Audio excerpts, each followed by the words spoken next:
ॐ भूर्भुवः स्वः तत्सवितुर्वरेण्यं भर्गो देवस्य धीमहि धियो यो नः प्रचोदयात् ॐ शान्ति शान्ति शान्तिः. Namaskar, my dear friends. In this video, I am going to talk about Samadhi and its nature as explained and described by Adi Sankaracharya in his great book Viveka Chudamani.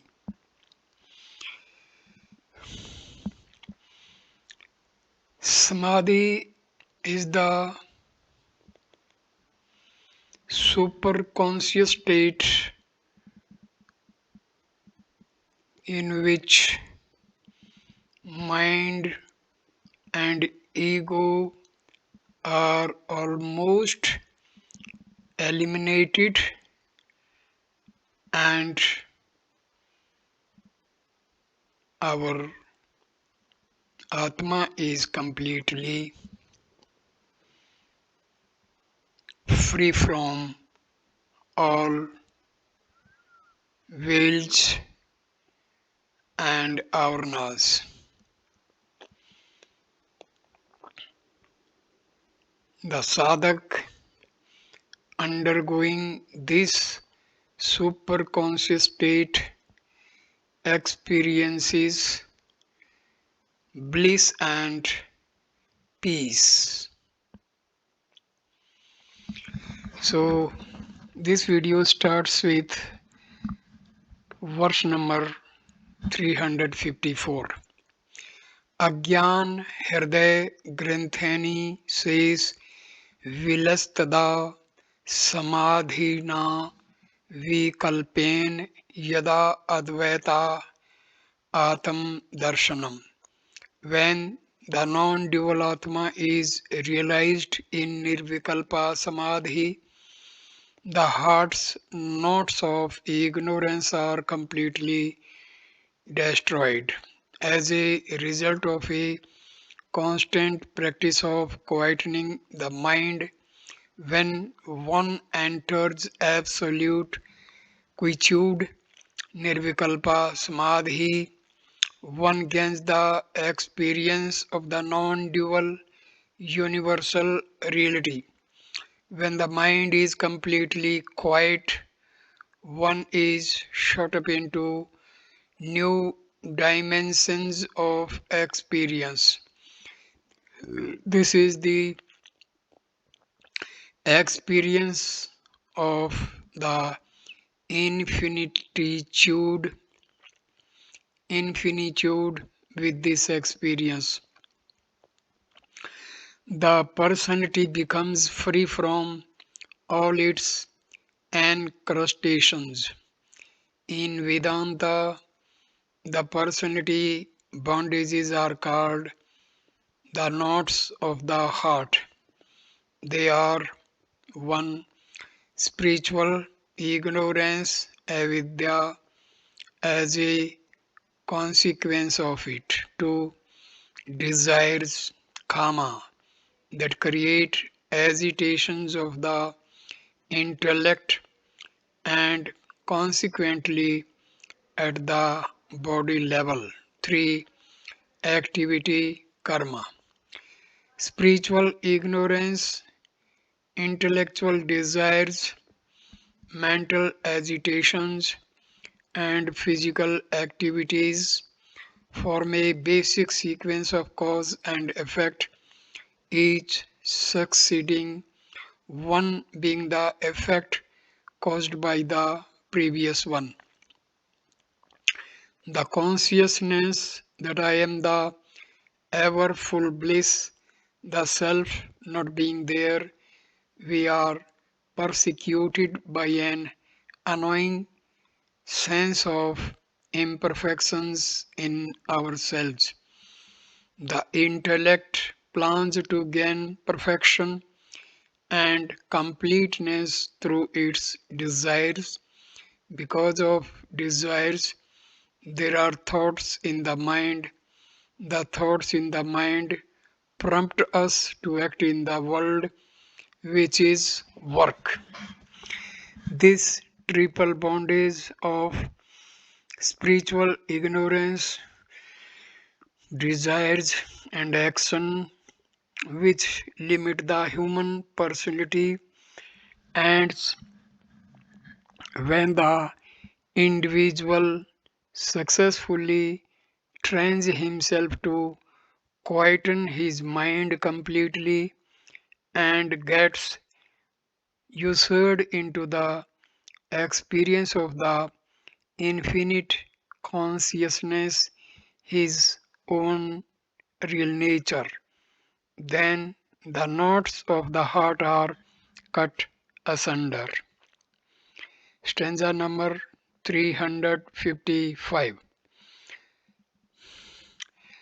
तवम Hamid मितियम कल्पना बुद्धि दोषात् प्रभवती परमात्म अन्य दवे निर्विशेषे परविलस्ति समाधावस्य सर्वो विकल्पो विलय अन्मुपच्छते स्तुत तत्वा वर्ध्यता. You, I, this, that. These concepts are fancied in the Supreme Self, which is absolute and non dual due to inherent defects of the intellect. When the real nature of Brahma is realized in Samadhi, all these concepts are dissolved. The imperfections of the intellect are the vasanas due to which the mind imagines the perceived world of plurality where we constantly live with a sense of you, I, this and that. Such a world of plurality manifests and yields to us our sorrows and agitations. This entire delusion takes place in the supreme non dual self. When the real nature of the self is experienced, all these disturbances are completely dissolved. So, through the state of complete mental equipoise, when the thoughts have ceased to flow and dance about, the infinite is experienced, wherein one understands the real nature of the self, and at such a time all disturbances created by the imaginations of our intellect due to its imperfections cease entirely. This indicates an object very near to us that indicates an object further away. The play of this and that creates the concept of time and space. It is in this field that all objects are imagined.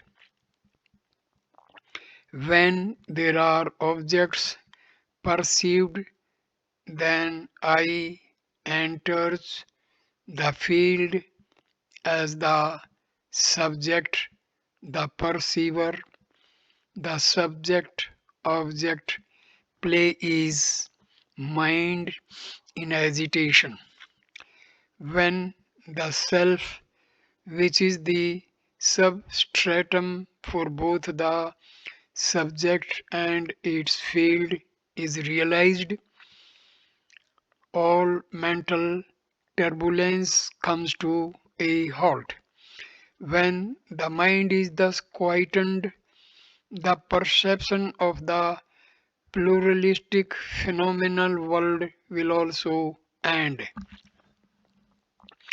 Verse number 356.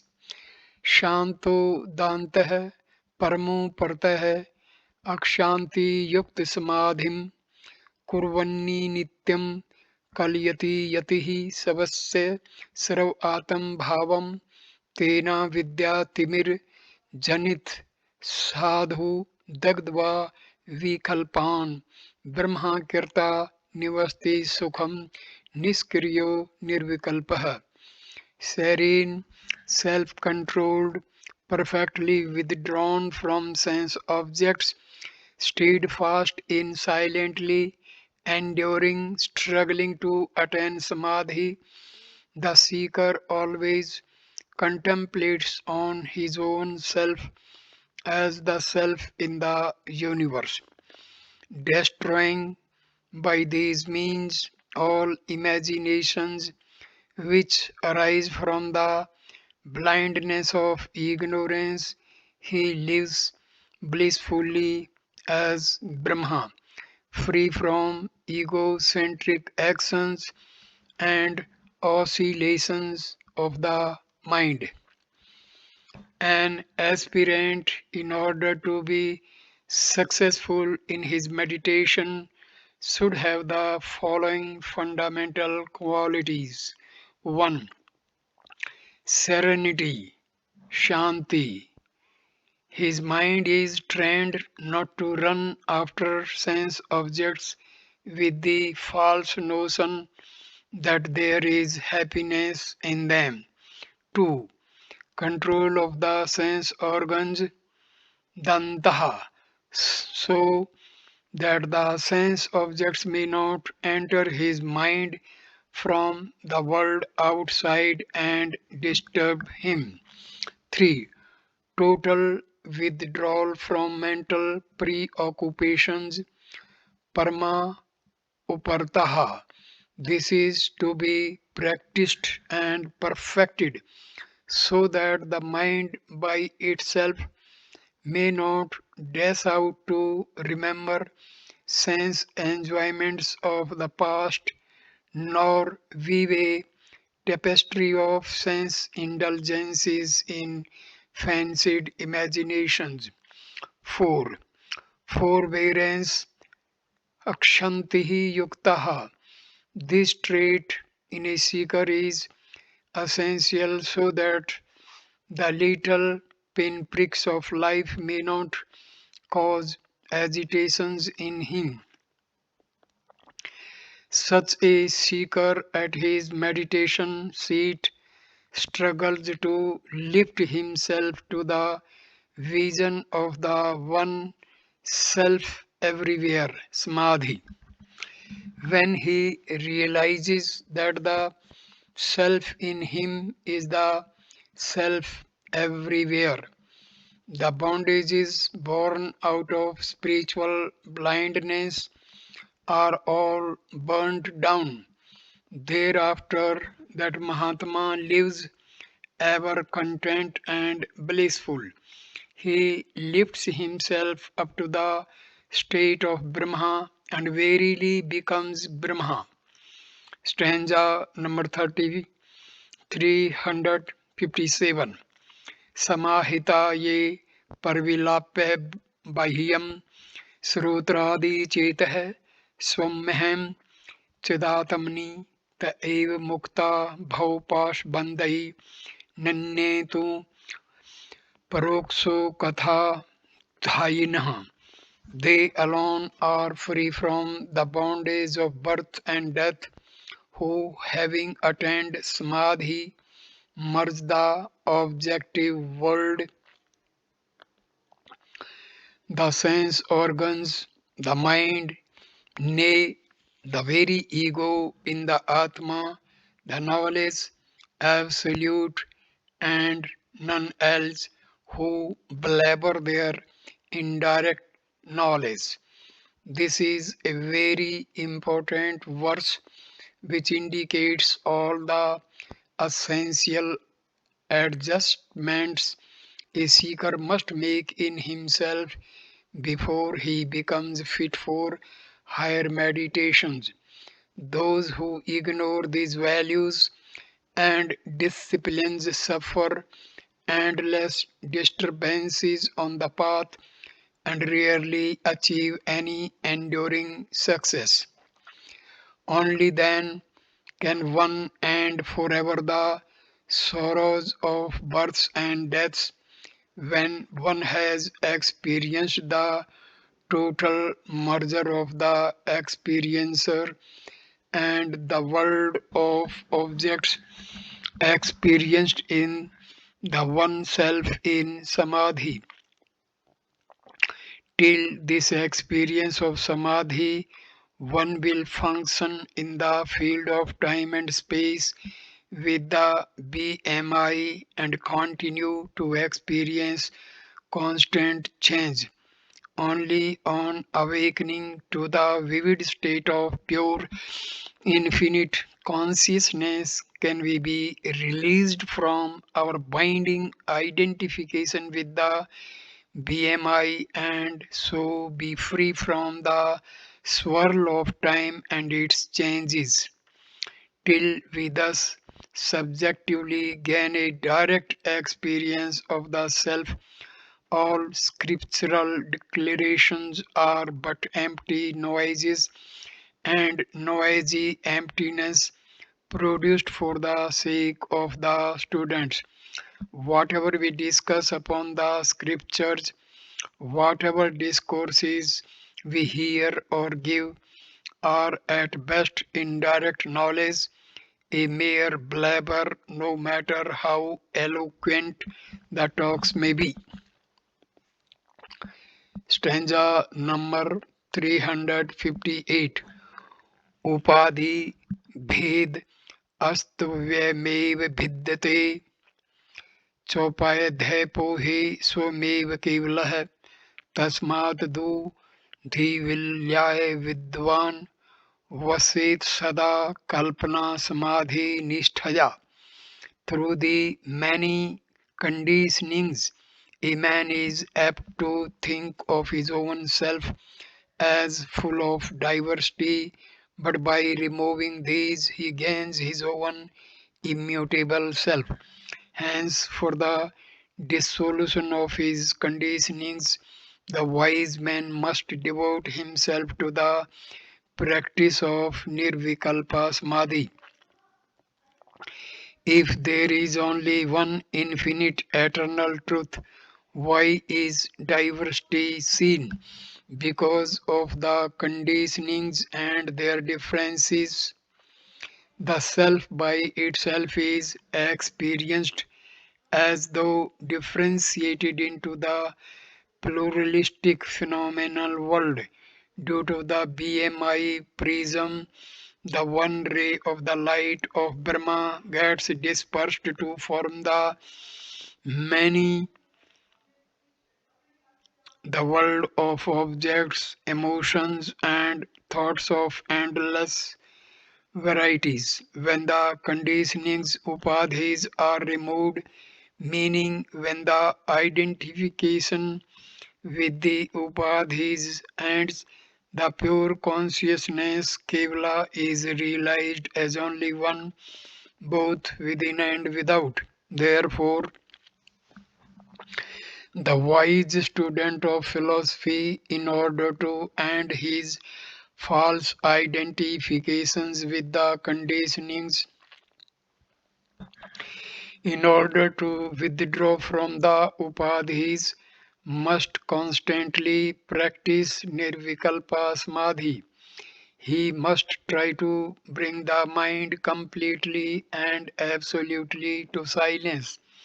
Once or twice a day, we should struggle hard to bring the mind into perfect quietude. The rest of the time, even while experiencing the various phenomena of the outer world, he should cultivate the habit of turning his mind into inner quietude. This is practice of samadhi, samadhi nishtha. Nirvikalpa Samadhi indicates the state where one has negated all disturbances or agitations in the mind. Continuously live this. This is the only method. Stanza number 359. Sati Sakto Naro Yati Sadbhavam Haye Kanishthaya Kitko Bharmaram Dhyayan Bharmaram Toy Kalpate. One who is attached to the real becomes the real through single pointed devotion, just as the worm contemplating intently upon the wasp Bharmara is transformed to become a wasp. The man who is extremely attached to the infinite reality reaches it by constantly devoting his mind to it. This is achieved by his single pointed meditation upon the self Eka Nishtha. To illustrate the above idea, a famous example is given here. A pupa meditating upon a wasp Bharmara becomes a wasp. The wasp makes its nest generally in the crevices of the ceiling or at the corners of tables which are not disturbed. The queen wasp brings a worm-like pupa and keeps it inside the mud nest, the mouth of which it closes but for a tiny little opening. The wasp sits outside the cage looking into the hole. The pupa can see nothing at all save this tiny opening guarded jealously by this terrible monster. The poor pupa continuously looks and meditates upon the wasp. Whenever the pupa's attention is diverted and it tries to get away, the wasp stings it. If ever you have been stung by a wasp, you will understand what it is like. The entire 250 pounds of you will be rolling in pain. If the poison of one sting disturbs the peace and tranquility of a man 6 feet tall with just 38 inches, you can understand the agony of the little pupa. Thus, tormented by the pain, it continuously meditates upon the terrible wasp. Its meditation is single pointed. Due to this pain driven meditation, the pupa either dies inside the cage if it is a weakling or comes out transformed as a wasp. When the pupa metamorphoses to become a wasp, it develops the capacity to break the very mouth of the nest and emerge out all by itself. As it comes out, it kills the mother wasp because all along it had developed an inconsolable anger towards the stinging mother wasp. The worm which the wasp brings is really a potential wasp in its pupa stage. Geological observations prove that after the egg of the wasp develops into a larva and molts into a pupa, the mother wasp brings it to the prepared nest for protection, and under its watchfulness, the pupa slowly grows to become a full-fledged wasp. In their poetic vision, Vedantic scholars take this as an example for the limited pupa-like insignificant PFT transforming itself into the unlimited, all-pervading, omniscient reality. This is achieved through single-pointed meditation. Those who are extremely attached to reality, Satsaktaha, with single-pointed concentration, meditate upon Brahma and become Brahma. Here it must be clearly understood that it is not a becoming in the sense of any marked obvious transformation, but the self of the individual expands to become the self pervading the entire universe. Just as every pupa is potential vast, so too every man is potentially divine. But a great deal of discipline and sadhana has to be put in before the efforts bear the fruits of spiritual maturity. Every pupa does not become a wasp, yet it has the capacity for becoming a wasp. The pupa metamorphoses into a wasp by virtue of its being a potential wasp and by its long period of wait during its meditation. It is constantly growing towards becoming a wasp. The human pupa molds into a divine personality by virtue of its being essentially divine and by its constant single pointed meditation upon the divine. It grows in spiritual dimensions to become the divine. At the pupa stage, the shapeless larva does not promise us a wasp, yet it is a wasp. Similarly, the limited mortal pan-ridden individuality of man does not look at all its real divine nature. But when the PFT Jiva ends its identifications with the BMI and OET through steady meditations upon the self, the PFT, the limited individuality, metamorphoses into infinite Satchitananda. When the pupa stops being a pupa, it becomes a wasp. When a man stops being a jiva, he becomes the supreme. Stanza number 360. क्रिया अंतरा शक्ति पाशय कीट को ध्याय अन्यथालिम हवली भाव मृगछति तथैव योगी परमात्म तत्वम ध्यात्वा समायाति तदेकनिष्ठाया. Just as the insect, renouncing attachment to all other activities, thinks intently upon the wasp and metamorphoses into one, so too a yogi meditating upon the nature of Paramatman attains it through his single pointed devotion to it. The idea of the previous verse is continued here and the example is applied to the yogin's life.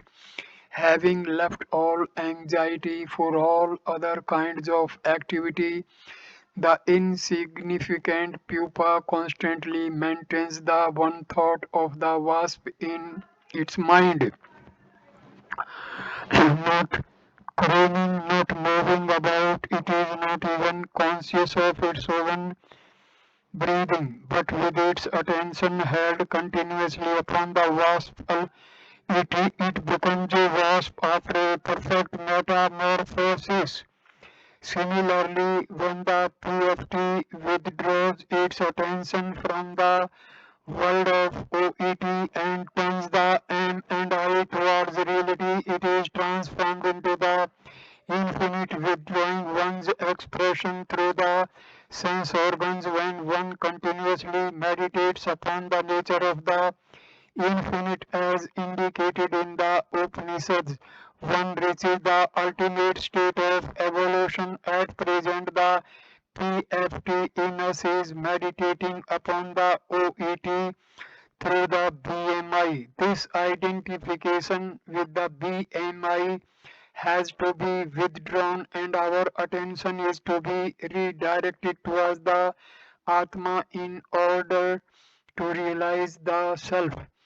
The example given here is very appropriate. In the pupa stage, the wasp behaves exactly like an ordinary worm. It looks like a worm. It crawls like a worm. This is one of the stages of its evolution, but ultimately it has to grow into a wasp. This insignificant pupa has all the qualities of a wasp lying dormant in it. The wasp stage is the culmination of its fulfillment, which it becomes given the time to grow in its meditations. Similarly, the jiva is potentially divine, but at this moment this divinity is not manifest by constant single-pointed concentration upon the divine self. However, it can glide into the infinitude, which is the state of ultimate human evolution. It is then that the ego dissolved into the vision divine. Stanza number 361. Ativ Suksamam Parmatam Tattvam Ne Sthul Drishtaya Pratipatto Maharti Samadhi Nityetu Suktavirtaya Gyatavya Ati Shuddha Buddhi. The real nature of Paramatma is extremely subtle and cannot be reached by the gross outgoing tendency of the mind. It is accessible to noble ones with extremely pure intellects through samadhi brought about by an extraordinary subtlety of the mind. Reality cannot be recognized by the gross process of perception. The gross objects of the world can be seen and recognized if you have a pair of healthy eyes. If you go to the pond, you may see a lotus, but the lotus reveals its subtle beauty only to a poet. He sees a beauty, a special charm, and an unearthly attractiveness in it. Unless you too can feel like a poet, you will not be able to appreciate this subtler vision of the lotus in the pond. A philosopher will divine a subtler meaning in the picture. The deep message of the lotus growing in the pond is understood by him. To understand that message, one needs a subtler intellect. We are told that the Einsteinian theory is today fully understood by only half a dozen people in the whole world. Only a highly developed and specialized intellect can grasp the subtle import of the theory. The Atma is subtler than the subtlest thought possibility of the intellect because it transcends the intellect itself. Hence, with the gross instruments of knowledge, one cannot apprehend it. Then, what is the instrument in whose focal length the subtle truth is brought for our recognition and experience? When the thoughts have become subtle in the hushed moments of deep meditation, the mind is turned up for the higher transcendental experience divine. It can be known only by the best among us men, Arya, who have perfectly purified intellects. Those who have lifted the veilings and reduced the agitations in the mind are said to have purified intellects. This is the stage when the vasanas have been reduced, when the desires for sense objects no more agitates the intellect. The intellect which has stopped wandering into the fields of sense gratification, which is not involved in the mass of sense objects around and which is steady in its contemplation, such an intellect is capable of understanding this great Brahma. There is only one method, therefore, to realize the truth. Sub- Subtilize the vision by eliminating desire, created agitations, and the non-apprehension of reality created by the Vasana veils. Stanza number 362. Yatha suvaran putpak shodhitam tyaktva malam swatam gunam simirchati तथा मनः सत्वर सतमोमलम ध्यानेन संत्यज्य समेति तत्वम. Just as gold by thorough heating in fire gives up its impurities and gains its own luster, so too the mind through the meditation sheds its impurities of sattva, rajas and tamas and attains the nature of Brahma. The purification of the mind through meditation is explained by the example of gold purification. In the smelting of gold, the ore from the mines is powdered and salved. The gold thus collected contains many baser metal impurities. The mixture is then heated and smelted in the molten mixture.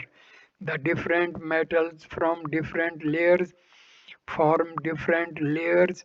All the gold comes together, the dross is removed, and the pure gold gains its own essential quality of yellow luster. Thus, by smelting, gold is purified. The same process is applicable to mental purification also. Our minds are now impure because of the dross of sattva, rajas, and tamas. When such a mind is kept under the heat of meditation, the dross in the mind drops off and pure sattvic mind emerges. Sattva cannot remain in its pure nature, so it sublimates to merge with the infinite. When sattva, rajas, and tamas are removed from the mind, it dissolves into the vision of reality. The great infinite homogeneous consciousness is experienced as one without a second, both within and without. Stanza number 363. Nirantar abhyas vasdiyatam पक्वं मनो ब्रह्मणि लीयते यदा तदा समाधि स विकल्पवर्जितः सबतो आनंद रसा अनुभावकः. Thus purified by constant practice, when the mind merges with Brahma, then samadhi passes from the savikalpa to nirvikalpa stage, leading directly to the experience of the bliss of Brahma, the non dual. The mind matures in its purification by the constant practice of the removal of the direct dirt of sattva, rajas, and tamas from it. Such a mind, when it dissolves into Brahma, meaning when it is not separate from it, it attains the state of nirvikalpa samadhi. When a mature mind is exposed to meditation for a long period of time, it becomes fit for total dissolution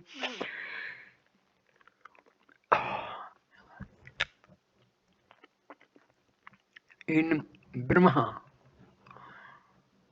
When the meditation becomes deeper, the mind leaves its negative tendencies and all its confusions and doubts are eliminated.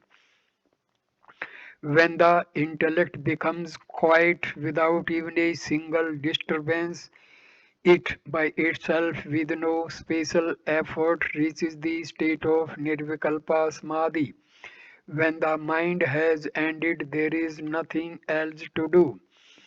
The quietened mind enters the state of samadhi. The mind is quietened When rajas and tamas are removed by meditation, in the heat of meditation all agitations are removed, then there is the experience of the non-dual Brahma. The experience is non-dual because of the absence of anything other than it at all times and at all places. Bliss Ananda, because of the absence of the mind, there is no sorrow whatsoever. It is the joy in the joyous Ananda Rasa, the essence of joy. There is no other way of describing the objectless awareness by its mindless bliss infinite. Therefore, meditate, meditate, and meditate. Stanza number 364. Samadhi na anen समस्त वासना ग्रंथे विनाशो खिल कर्मनाश अंतर बहि सर्वतः एवं सर्वदा स्वरूपे विस्फूर्ति यतन्तः स्यात्.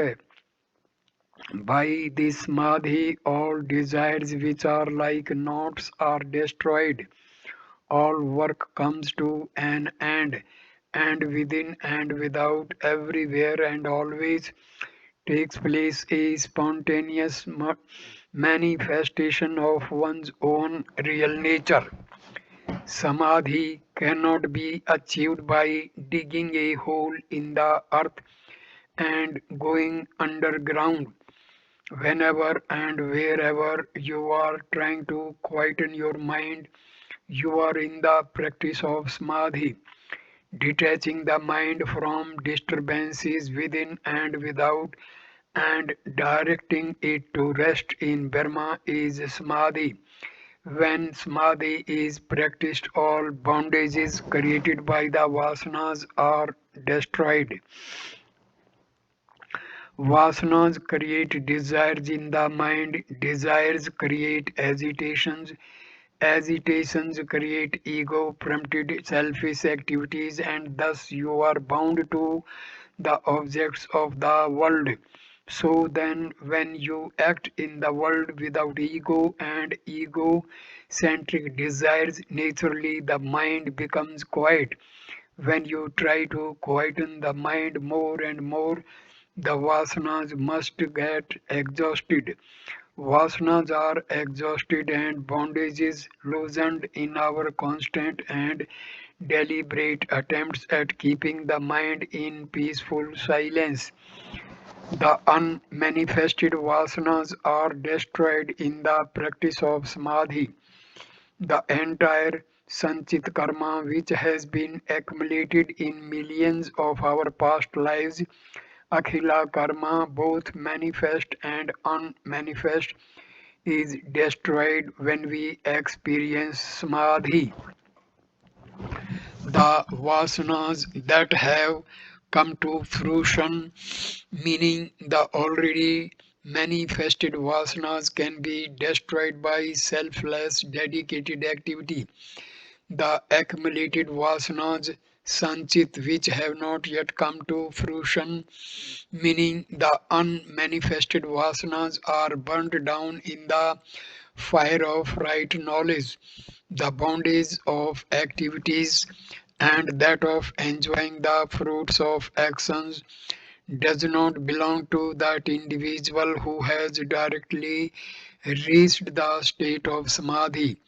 On experiencing samadhi, the PFT, who is the doer of activities, karta, and the enjoyer of the fruits of actions, bhokta, ends. When the criminal is dead, whom can the law arrest? The file is closed. One who performed the action alone can enjoy the fruit of the action. When the ego has ended, who is to suffer? Hence the entire past karmas, and when the ego ends on realization of the infinite, when all the vasanas and their consequent bondages are annihilated through the practice of constant meditation, the seeker seeking himself ends in the total exhaustion of his entire karma.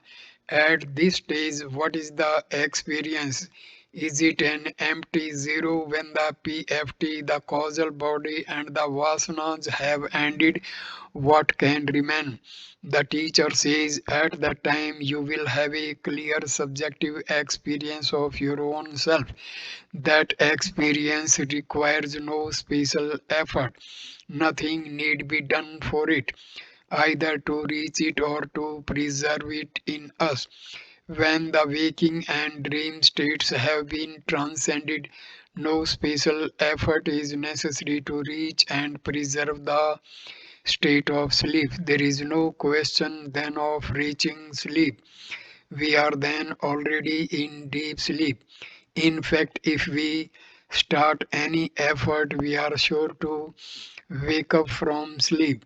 The state of this absolute quietude within when the individual meditation is transformed into realms of inexpressible bliss is the final subjective experience. It is complete realization of the self by the self in the self without any effort. Yatantaha, we shall realize our own self. Stanza number 365. Srute Satgunam Vidya Mananam Mananadapi Nidhi Dhyasam Laksan Gun Manantam Nirvikalpam. Reflection should be considered 100 times superior to listening, and meditation 100,000 times superior to reflection, but nirvikalpa samadhi is infinitely more sacred. Knowledge can be obtained by listening to a teacher. Reading books is also a method of listening to acquire knowledge. But when one sits down and reflects upon the ideas gathered from a teacher or a book and makes them one's own, that understanding is 100 times more powerful than what can be gained by merely listening to a teacher or reading books. If the seeker starts meditating upon the knowledge thus acquired through reflection, the sharpness of his understanding becomes 100,000 times more effective. That is, when one starts hushing up one's mind, the clarity of knowledge that one gains becomes 100,000 times greater than what one had gathered through reflection. As you start practicing meditation, after some time, a stage comes when you are in a dynamic state of thoughtless stillness in the nirvikalpa condition, and your knowledge becomes infinite. This is a result of your continuous meditation. When you dissolve your ego into complete silence into the plane of pure infinite consciousness divine. Stanza number 366. Nirvikalp samadhina safutam brahm tattvam gamyate dharvam nanyatha chaltaya manogate Partyant antar misritam bhavet. By nirvikalpa samadhi, the true nature of Brahma is clearly and definitely manifest, never otherwise, for then the mind, being unsteady, is apt to be mixed with other perceptions. In the condition of nirvikalpa samadhi alone can this great reality be apprehended with certainty. With cent% certainty, you apprehend the truth when all the waves and ripples in your mind have ended. Sankara is positive and declares never by any other method. Bringing the mind to quietude is the only method. To quieten the mind, there are many methods. You may quieten your mind through devotion or through knowledge or through karma yoga or through pranayama. whether standing on the head or sitting down, whether by going to the Himalayas or by living in your own home. You have the freedom to choose these, but your mind you must quieten. The mind's nature is to be constantly active. Thought flow it is called. Therefore, it is impossible to realize the changeless self with the mind, which by its very nature is unstable.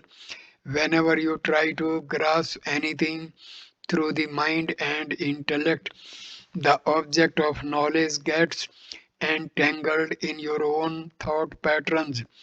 Pure self can never be understood. So all that you understand about the Atman through the mind and intellect is Saguna Brahma and not Nirguna Brahma. The unconditioned absolute is never understood. You just become it when the mind ends. As long as you look at it through the mind, it is only the conditioned, the limited Saguna version of the eternal absolute self.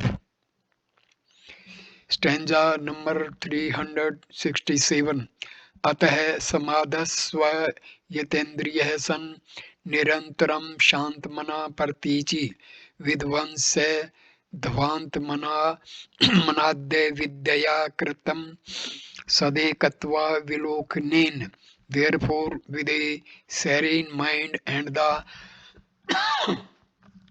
senses controlled ever down the mind in the subjective supreme self, and by realizing your identity with the reality, destroy the darkness created by the beginningless nescience avidya.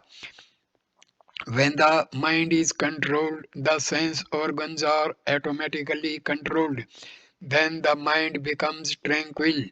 The mind is subjected to two types of disturbances, subjective and objective. At this moment, our mind is subjected to both these disturbances and hence it is in a state of flux.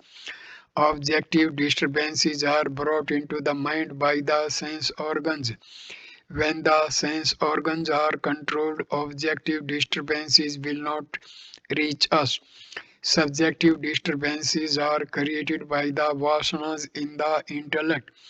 When the intellect is re-educated to think in the right direction, then the subjective disturbances also will not agitate the mind.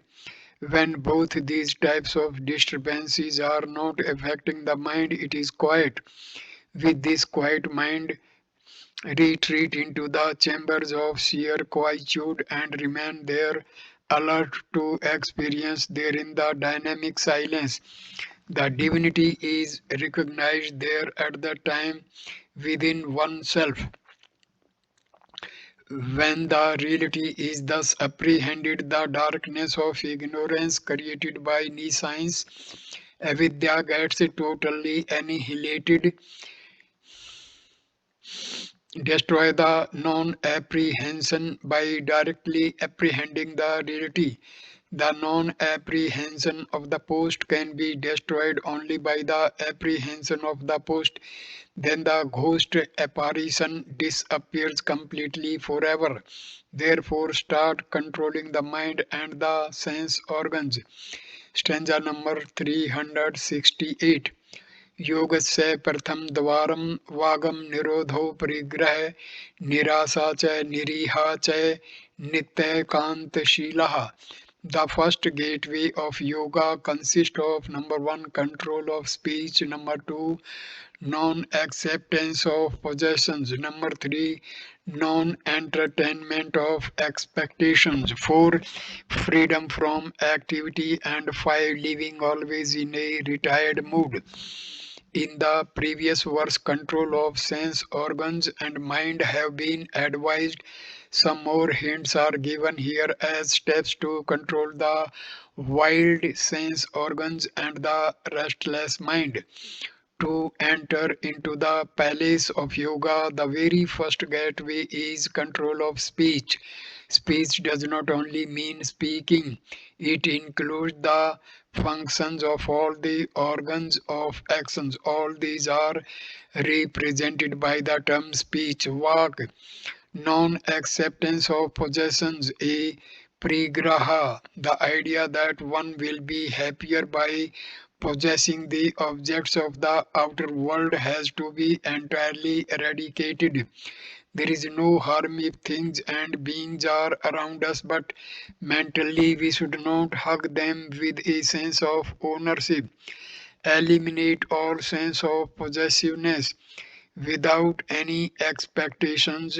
Nirasha, thoughts of the enjoyments of the fruits of our actions in a future period of time have to be given up. Giving up of all egocentric activity is niriha. When the above qualities of no excitement arising from expectations of future enjoyment and no ego prompted selfish activity cultivate the habit of being alone constantly, nitya akanta silata. Aloneness is different from loneliness. By remaining lonely at a place where there is nobody else, realization is not guaranteed. Even in the midst of a crowd, you can be alone. All alone is Brahma, the one without a second. Aloneness is not in the surroundings, but it is in one's attitude within the bosom to remain with one and or a goal eka antam, to remain with all attention fixed upon that one goal. The habit of constantly remaining alone even in a busy marketplace is to be cultivated. Therefore, in order to reach samadhi, learn to sit down at least 10 minutes every day without any activity, physical and mental. Let us sit down without any expectations of possible enjoyments with the firm understanding that the objects around us can never give us happiness. Constantly keep up the habit of remaining alone, remembering Him with nothing else in the mind. The mind is alone. The alone mind alone can move to truth which is always alone. Stanza number 369. एकांत स्थिति इंद्रिया परमणे हेतु दर्शनम चैतस्य संरोधे Karnam समेन William या दह वासना तेना आनंद सानुभूतिरच्चला ब्राह्मी सदा योगिनः तस्माच्चि निरोध है एवं सततम कार्यम प्रयत्न उन्मुने. Living in solitude helps to control the sense organs. Control of the senses serves to control the mind, and by controlling the mind, the ego is destroyed. This gives the yogin an absolute realization of the bliss of Brahma. Hence, the man of reflection should always strive to quieten his mind alone. Control of the mind leads to self realization by stages. It will not happen all of a sudden as though by some strange and inexplicable magic. The progress is stage by stage, each one leading to a higher one until at least he reaches in time the final stage of self realization. These various stages are explained in this verse. When you practice keeping your mind in continuous contemplation upon the reality, ekanta sthiti, the sense organs will slowly retire indriyo paramatmanam from their preoccupations with the sense objects. They will stop running after them because the mind is now constantly dedicated to the contemplation of a much more satisfying joyous state. Control of the sense organs and control of the mind are mutual. Control of the one leads to control of the other. Thus is the mind chetas controlled. An uncontrolled mind is always in a state of agitation caused by the sense organs and the ego, ahankara. When the sense organs are not bringing in any stimuli from the sense objects because of the mind's preoccupation with its continuous contemplation upon the reality, the ego is well controlled because of its dedication to the higher ideal, and the mind naturally becomes quiet. In a quiet mind, vasanas get destroyed. Control of the mind means reduction of desires. When the desires have been reduced, vasanas get annihilated. Thus, when the ego is surrounded at the altar of the self, then realization of the bliss of Brahma is at hand. When the ego is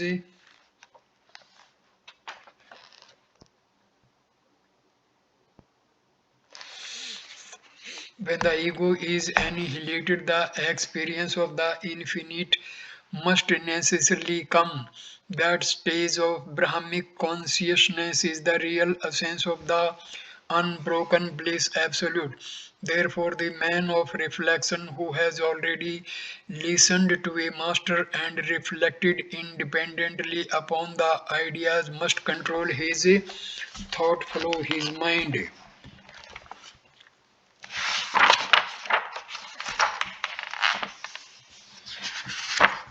Stanza number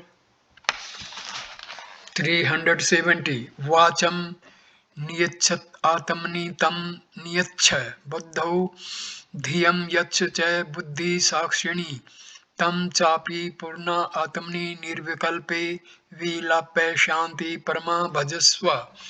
Restrain speech in the mind and restrain the mind in the intellect, and this again restrain in the witness of the intellect, and merging the two in the infinite absolute self gain supreme peace. We know how to unfold ourselves. We are doing it all along. Thoughts erupt because of desire. Thoughts arrogantly express through the physical body in the world outside, and we try to acquire and aggrandize in all our activities. After getting the objects of our desire, we indulge in them and fulfill our immediate desires. The moment the present desire is fulfilled, another desire luxuriously sprouts up, and again the entire tragedy is enacted down to the exhausting convulsions of actions. Thus, though we stand for satisfaction, we unintelligently run after sense gratification only. This method of unfolding and projecting ourselves, distorting ourselves into mere caricatures of the equanimous center, is very well known to us. From such conditions of extravertedness, how are we to pull ourselves back to the center in us, the peaceful self? The stages on this inward pilgrimage are described by Acharya Sankara as thoroughly as roadmap.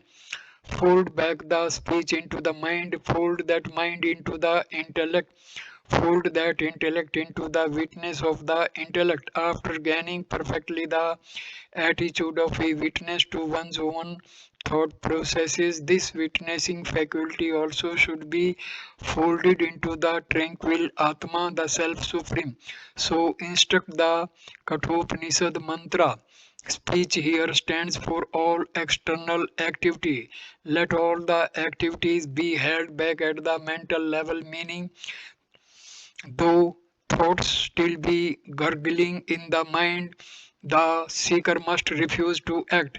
This mental activity should be held in abeyance at the intellect level, meaning keep the thoughts at desire level only, not allowing them any expression outside. Thus, when the intellect has changed its values, the mind, which is entertaining the thoughts of extravertedness, must necessarily become quiet. If the intellect is still having irrespre- irrepressible built-in pressures of the desires of extravertedness merge that restless intellect in the uninterested observer of the intellect. Make yourself only a witness to the various agitations of the intellect. When we thus refuse to identify with the thoughts or the desire, no desire prompted travel of activity can ever take place. The desires must naturally die away because we are no more lending our dynamism to it. By continuously remaining as the witness, we are withdrawing all our dynamism from the waves of our desires, and so they become important. The instruction of the Acharya here is to be witness of the intellect, buddhi sakshi. This means remaining as a witness to what is going on in one's own intellect. The witnesshood can be maintained only as long as things are happening. When we are detached from what is happening and when we cease to lend our vitality to the intellect, thoughts must get thoughts must get slowly reduced. When the intellect is thus merged in the witness, it gets quietly hushed up until at last, when the last thought is also ended, the witness can no longer be a witness. A witness is one who is witnessing something. When the last thought is also ended, there is no object for the witness to watch, and therefore the witnesshood of the witness ends. Thus, the witness entity, the ego, merges with the pure infinite consciousness. This pure infinite consciousness, while witnessing the intellect, meaning in its identification with the intellect and its thoughts, had become the witness, the ego. This witness, identifying with its desires, become the desirer, the ego. The desirer thereafter thinks upon his desires and comes to play as the thinker, the ego.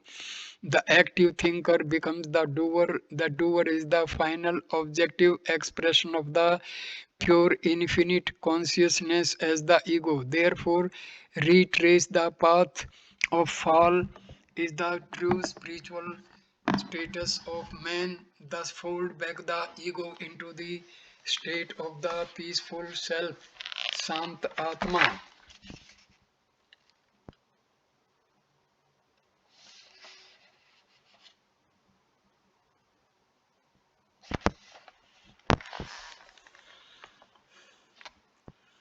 Stanza number 371. देह प्राण इंद्रिय मनोबुद्ध आदि भीरूपाधिमी यर्व्यर्ते समायोगस्त द्वा वो वश्य योगिन है. The body, pranas, sense organs, mind, intellect, etc. With whichever of these conditionings the mind gets disassociated, the yogins also gets transformed as it were into that. According to his identification with the functions of his various equipments, the yogins get temporarily transformed. When we identify with any pain in our body, we become the sufferers of that pain. When we are detached from that pain, as in deep sleep, we do not suffer any longer. Through our identification, we come to experience exactly the condition of the equipment. The word yogi here is used in a peculiar sense. Ordinarily, yogi means one who is identifying with the higher. Here, Sankara uses it in its etymological meaning. Yoga means to join, to get yoked with. Yogi means one who is yoked. When we yoke ourselves to our physical passions or emotional agitations or intellectual perturbances, we at least temporarily become that only. When we identify with the anger in our minds, we come to behave in rapport with that anger. When we identify with the lust in us, we become for the time being the manifestation of lust. Generally, yoga with the world of objects is called bhoga. Sankara here, however, deliberately uses the word yoga so that it becomes easier for us to understand the following verse.